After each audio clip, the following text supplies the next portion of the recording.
برابر بڑھ رہا ہے غم، کسی کو دوش کیا دیں ہم، ہیں اپنے آپ پر برہم، کسی کو دوش کیا دیں ہم۔ ضروری تو نہیں ہے یہ کہ انسان ہر خوشی پالے، ہے قسمت کا یہ زیر و بم، کسی کو دوش کیا دیں ہم۔ گھر میں ایک ہلچل سی مچی ہوئی تھی۔ دادا جان زمینوں سے لوٹ آئے تھے۔ دوسری اہم خبر یہ تھی کہ سعد کی راولپنڈی پوسٹنگ ہو گئی تھی۔ وہ بہت خوش تھا۔ رقیہ آنٹی اور راشد انکل بھی بخاری لاج میں آئے ہوئے تھے۔ بچے بڑے ہی عرصے بعد خوشگوار ماحول سے لطف اندوز ہو رہے تھے۔ دادا جان کے چٹکلے اور دادا کی برہم تیوریوں جو تھیں وہ سونے پہ سہاگے کا کام کر رہی تھیں۔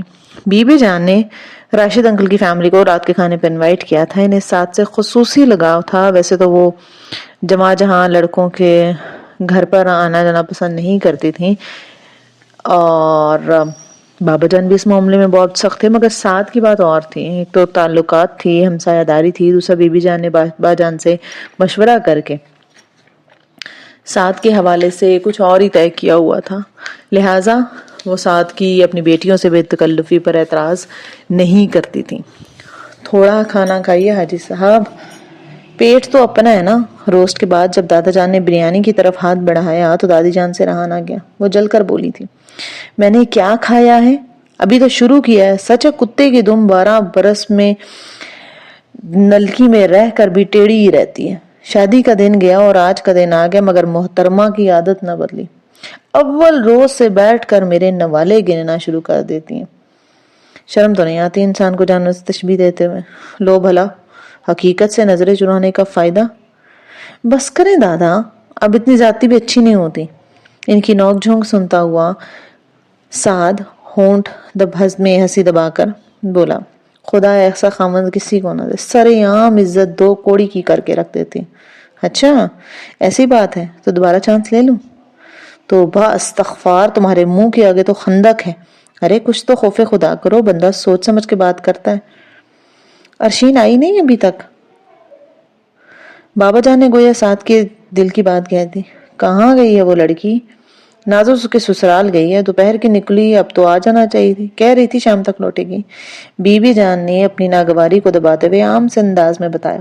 ابھی بات منہ میں ہی تھی کہ وہ چلی آئی۔ اتنی دیر؟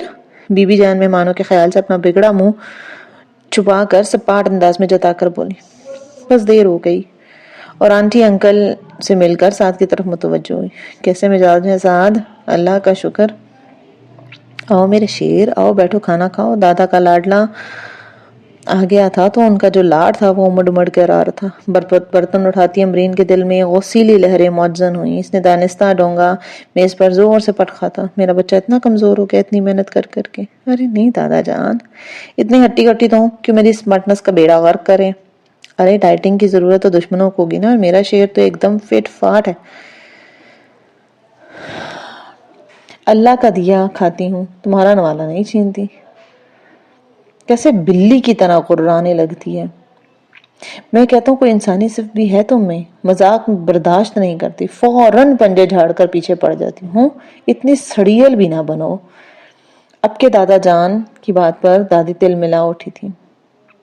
دادی جان پیچو تاب کھانے لگی، غصے سے آتش فشاں کی طرح پھٹنے لگی۔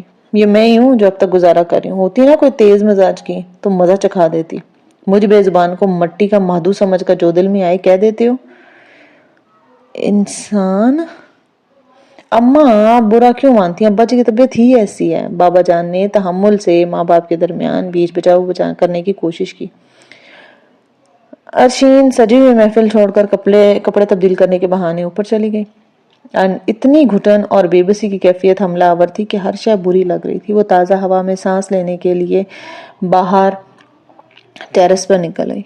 نیم تاریکی میں سنگی بینچ پر بیٹھ کر اس نے دیوار سے ٹیک لگائے اور آنکھیں موند لی۔ دن بھر کے واقعات ذہن میں ریل کی طرح چل رہے تھے۔ مسز نازش سے ملاقات، اس کی کھری کھری حقیقت پسندانہ باتیں، اور پھر اپنی پسپائی۔ اپنا ہی تھا قصور کے طوفان میں گر گئے۔ ایک موج تھی کہ جس کو کنارہ سمجھ لیا۔ کیا مجھے کہیں امان نہیں ملے گی؟ یہ کیسا اختیار زندگی ہے، دن اپنا ہے نہ اپنی رات کوئی۔ زمیں دل بہت زرخیز تھی اے نور، برس جاتی اگر برسات کوئی. خواہشیں اپنی جگہ اور مسائل زمانہ اپنی جگہ. تم یہاں کیا کر رہی ہو پارٹنر؟ ساتھ نے خالی نظروں سے اسے دیکھا. وہ دل فریبی سے مسکرا رہا تھا لیکن نظریں خالی تھیں. لوگ اس قدر مایوس اور اداس کیوں نظر آ رہے ہیں بھائی؟ پتہ نہیں. میں سوچتی ہوں انسان کو منزل تک پہنچنے کے لیے کتنا بھٹکنا پڑتا ہے. کبھی تو یوں وہ محبتوں کی مٹھاس لہجوں میں گھول ڈالے. گزرتی جاتی ہے عمر ساری اداس باتوں کی تلخیوں میں. ہمیں خبر ہے وہ ہوا مخالف ہے روشنی کے پیمبر کی. چراغ پھر بھی جلائے رکھتے ہیں محبت کے آندھیوں میں.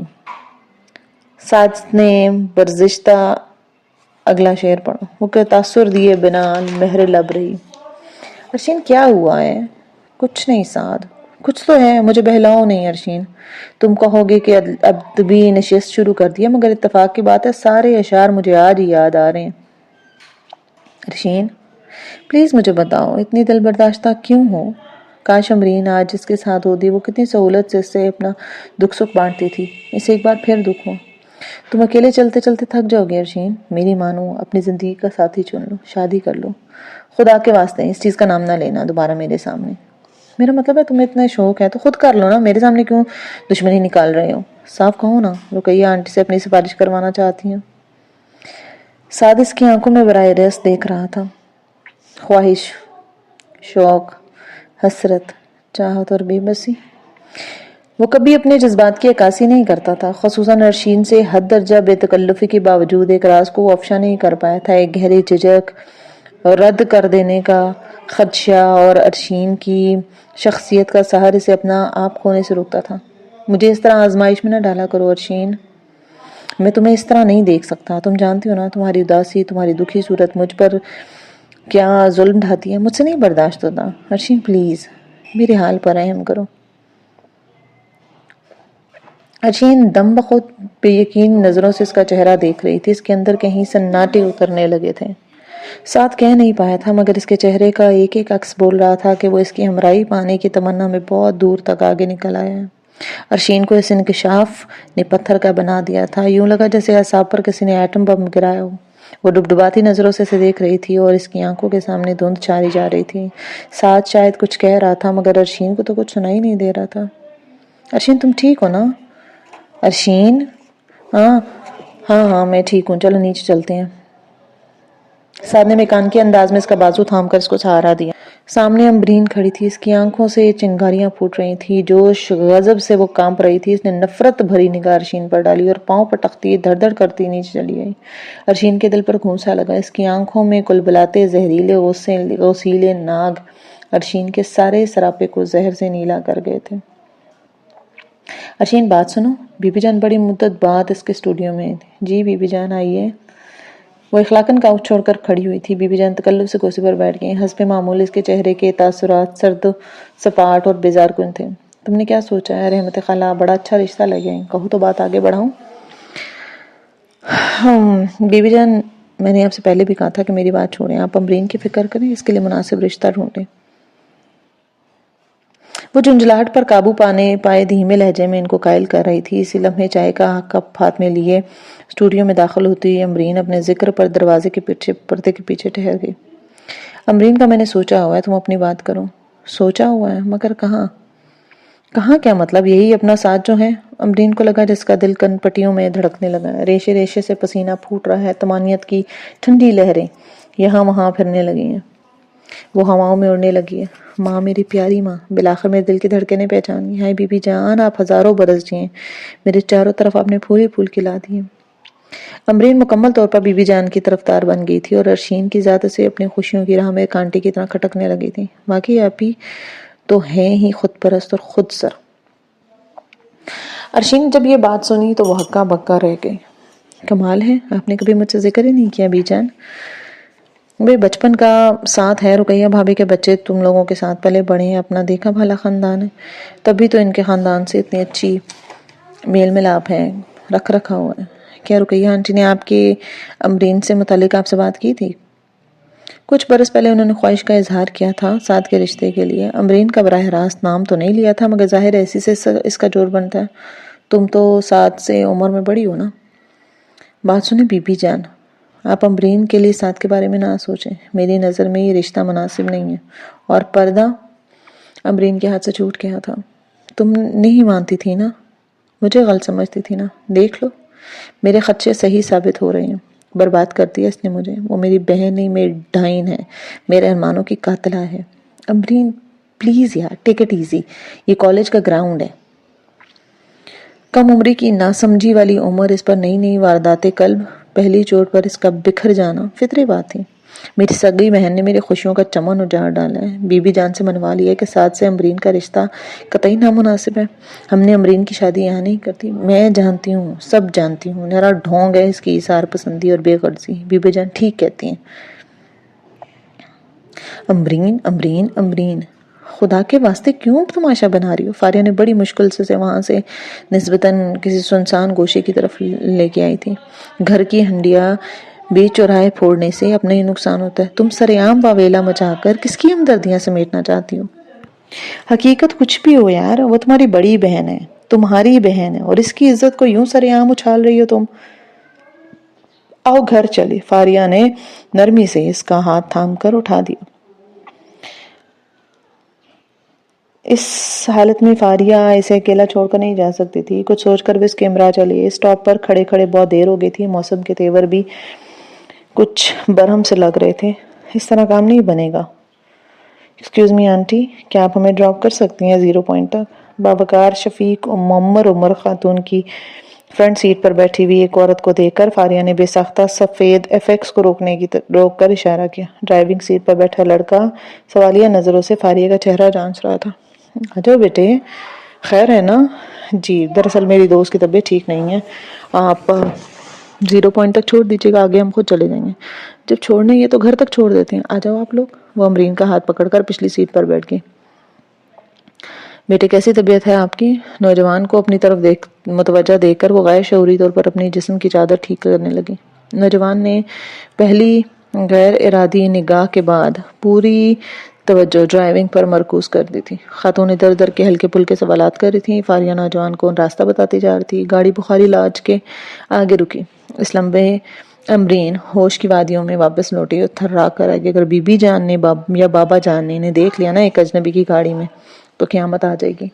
اسے خیال ہی نہیں آیا کہ فاریہ سے کچھ فاصلے پر گاڑی رکوا لیتی، لیکن ارشین کو باہر نکلتا دیکھ کر اس کی تسلی ہوئی۔ ارے نینی آپ اور سفیان بھیا بھی ہیں۔ ارشین ایک دم گرمجوشی سے سڑک پر گیٹ سے کچھ فاصلے پر کھڑی سفید ایفیکس کی سمت پڑ گئی تھی۔ لیں جی، ہمیں تو خبر ہی نہیں تھی کہ راہیں آپ کے گھر کی طرف جا رہی ہیں۔ سفیان نے بشاشت سے عام سے سبز کپڑوں میں ملبوس ارشین کو دیکھا۔ اس لڑکی کے وجود سے عجب اپنائیت پھوٹتی محسوس ہو رہی تھی۔ شباہت تو محسوس ہو رہی تھی، لیکن یہ میرے وہم و گمان نہیں تھا کہ یہ بچیاں آپ کی فیملی کی ہیں۔ نینی نے بہت محبت سے امرین کا ستا ہوا چہرہ دیکھا۔ اس عالم میں بھی وہ دل فریب لگ رہا تھا۔ ابھی امرین کی طبیعت کچھ ٹھیک نہیں تھی، اس لیے ہم نے ان سے لفٹ لی تھی اور میں بھی امرین کے ساتھ آئی ہوں۔ اسی لمحے بی بی جان بھی دروازے پر آئیں۔ امرین فاریہ کے ساتھ اندر چلی گئی۔ بی بی جان، یہ نینی اور یہ ان کا بیٹا سفیان۔ بی بی جان نے رسمی سے انداز میں حال احوال پوچھا اور 1 منٹ کا کہہ کر ناگواری سے اندر بڑھ گئی۔ ارے آئیے نا نینی، اندر چلیے، اور سفیان تم بھی گاڑی لاک کر کے اندر آ جاؤ۔ بی بی جان کا رویہ ایسے سمجھا گیا تھا کہ انہیں اس لڑکے کا ارشین کے ساتھ بے تکلف ہونا بالکل پسند نہیں آیا تھا۔ وہ تو محض امرین کی دگرگوں کی حالت کی وجہ سے چپ رہی تھیں۔ یوں بھی بی بی جان کے دل میں جب ایک بار کسی کے لیے بدگمانی کا زہر بھر جاتا ہے نا تو پھر اس کا تریاق تقریباً ناممکن ہی رہتا ہے۔ ایک بار نینی اور سفیان کے معاملے میں اس کی بی بی جان سے جھڑپ ہو چکی تھی، اور ارشین جانتی تھی کہ اب سفیان ہو یا نینی، یہ دونوں سونے کے بھی بن کے آ جائے نا تو ان کے دل سے میل نہیں نکل سکتا۔ اس لیے وہ ہزار چاہنے کے باوجود بھی اصرار سے انہیں اندر نہیں بلا رہی تھی کہ عزت اسی میں ہے۔ وہ جانتی تھی کہ اول تو بی بی جان ڈرائنگ روم میں آئیں گی نہیں، اور جو ہزار احسان کر کے آئیں گی تو اپنے سرد و تلخ جملوں اور ناگوار تاثرات سے مہمانوں کو خجالت اور احساس توہین میں مبتلا کر دیں گی۔ اس لیے وہ دل کو مار کر رہ گئی۔ سفیان ساتھ نہ ہوتا تو شاید وہ نینی کو اصرار کر کے بلا بھی لیتی، مگر اب یہ بلاوا گویا شامت اعمال کی دعوت دینے کے مترادف تھا۔ پھر صحیح گھر میں بھائی جان انتظار میں ہوں گے ہمیں فیصل مسجد جانا، اور آپ وعدہ کریں کہ ضرور ہمارے یہاں آئیں گے. اپنے نینی کی سالگرہ کا جرمانہ بھی وصول کرنا ہے ہم نے آپ سے. اچھا جناب، کسی دن ضرور چکر لگاؤں. ہیلو ہیلو، ارشین بول رہی ہیں نا؟ شکر ہے آپ کی آواز تو سنی. بھئی کہاں چلی گئی ہیں آپ؟ میری تو جان نکال دی آپ نے. ایک ہفتے سے مسلسل رات کو 11 بجے کے بعد آپ کو کال ملاتا رہتا ہوں، آپ سے کانٹیکٹ نہیں ہو رہا. خیریت تو ہے نا؟ خدا نخواستہ کوئی مسئلہ تو نہیں ہو گیا؟ وہ بہت زیادہ فکر مند اور بیتاب نظر آ رہے تھے. بس کچھ مصروفیت تھی، وقت نہیں نکال سکی. پھر بھی خیر خیریت کے مختصر کال تو کر دیتی. رات کو فون کیوں نہیں اٹھاتی ہیں آپ؟ فون آج کل بی بی جان کے کمرے میں ہوتا ہے، حالانکہ یہ سفید جھوٹ تھا. جان بوجھ کر فون نہیں اٹھاتی تھی. لامحالہ گھنٹیاں بجتی رہتی اور بی بی جان بڑبڑاتی ہوئی لاؤنج یا اسٹوڈیو میں آتی تھی، اور جو کبھی مجبوراً اسٹوڈیو میں ٹھہرنا پڑتا تو وہ ریسیور اٹھا کر نیچے رکھ دیتی تھی. اور کوئی مسئلہ تو نہیں ہے ارشین؟ نہیں، کوئی مسئلہ نہیں، اللہ کا شکر. کیا کر رہی تھی؟ مجھے یاد کیا تھا؟ کام اتنا ہے کہ خود کو یاد کرنے کی فرصت نہیں ہے مہدی صاحب. بلکہ اس وقت بھی ایک پینٹنگ میں مصروف تھی، ایک پینٹنگ مکمل کرنی ہے. کیا یہ پینٹنگ مجھ سے زیادہ اہم ہے؟ بھلا انسان اور بے جان چیزوں میں کیا مقابلہ؟ آج آپ کچھ اکھڑی اکھڑی لگ رہی ہیں ارشین، برہم برہم، خفا خفا، بیگانی سی. کیا یہ میرے احساسات ہیں یا سچ مچ ایسا کچھ ہے ہمارے درمیان؟ ایسی بات نہیں ہے، بس تھکن سی ہے. آرام کروں گی تو ٹھیک ہو جائے گا سب. چلے میں بات مختصر کرتا ہوں. یہ بتائیے کہ کل ہم مل سکتے ہیں؟ کل نہیں مہدی صاحب، ملاقات تو بالکل بھی ممکن نہیں. اور آپ رات کو کال مت کیا کریں. اب میں ریسیو نہیں کر پاتی، اور رات کو نچلے پورشن میں بھی نہیں ہوتی. رات کو بات نہیں ہو سکتی اور دن کو آپ مل نہیں سکتی. پھر کیا سبیل ہو دل بے قرار کی تسکین کی؟ صبر جمیل. بہت صبر کیا ہے، بہت زیادہ. ارشین خاموش رہی. جب سے اس نے غیر جانبداری سے اثر نو ساری صورتحال کا جائزہ لیا نا، سچ مچ اس کی آنکھیں کھل گئیں. اسے یوں محسوس ہو رہا تھا کہ پروفیسر صاحب سے میل ملاپ، بات چیت، شادی کی آفرز اور رضامندی تک تو تمام مراحل گویا خواب میں طے ہوئے. اپنی حماقت پر افسوس ہو رہا تھا اسے. اب اس وقت سے ان کی جذباتی گفتگو سے کوئی دلچسپی محسوس نہیں ہوتی، بلکہ الٹا کوفت اور جنجلاہٹ ہو رہی تھی.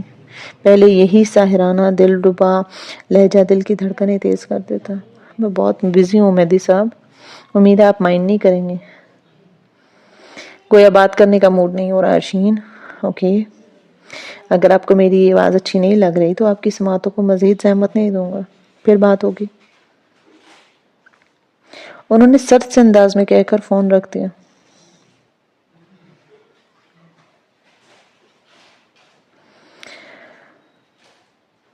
ایف ایم پر اس وقت کوئی گانا لگا ہوا تھا. خدایا سفیان، ریڈیو کی آواز تو ایسا کر دو، حد ہے بھائی. عید بونس پروگرام ایف ایم پہ نہایت انہماک سے سنتا سفیان لاؤنج کے گلدان میں پھول لگا رہا تھا، جب کہیں دور سے نینی کی جھلائی ہوئی آواز کان میں پڑی. خیر ہے بھائی صاحب؟ بڑے رسیلے البیلے گانے سنے جا رہے. ناظر کی مانی خیز کھنکھار پر وہ مڑ کر دیکھ رہا تھا. بلے بھائی بلے، لوگ تو بڑی چیز بن گئے ہیں. وہ خود پر سے توجہ ہٹانے کے لیے اس پہ چڑھائی کرنے لگا تھا. بھائی جان نیچے بلا رہے ہیں، اور اطلاعاً عرض ہے کہ وہ غصے میں آیا ہی چاہتے ہیں. کیا ہوا؟ وہ قصائی حضرت تشریف لے کر آئے ہیں کیا؟ آج کے اب تو پرانے بھی ہو گئے. جلدی سے چلنے باہر، نینی جی کچن میں ہیں اور سخت خفا بھی ہیں. آئے ہائے، یہ دنیا کسی طور پر جینے نہیں دیتی. یہ آج کل اس قسم کے گانے سننے کی کوئی خاص وجہ ہے سفیان بھائی؟ ہو سکتا ہے. اور خوبصورت اور مسکراہٹ لے کر بولا، اور نہیں بھی ہو سکتی. ابھی تو مجھے خود پر یقین نہیں ہے کہ وہ پتہ نہیں کیا ہو رہا ہے. وہ لان میں چلا گیا. السلام علیکم. اس نے زور شور سے کسائی کو سلام کیا، جو لان کے ایک کونے میں بکرے کو لٹانے کی کوشش کر رہا تھا. مہران بھی اس کے ہمراہ تھا. مہران ملجے آف وائٹ شلوار قمیض کرتے میں ملبوس تھا. نئے کپڑے اس لیے نہیں پہنے کہ بکرے سے دو ہاتھ کرنے میں اس کا ستیاناش ہو جائے گا. 2-3 ہمسائے بھی آئے مدد کو. اندر سے پرات لے اور ناظر سے کہو کہ سٹور میں رکھا گوشت کاٹنے والا چھرا اور لکڑی کا تختہ بھی لے.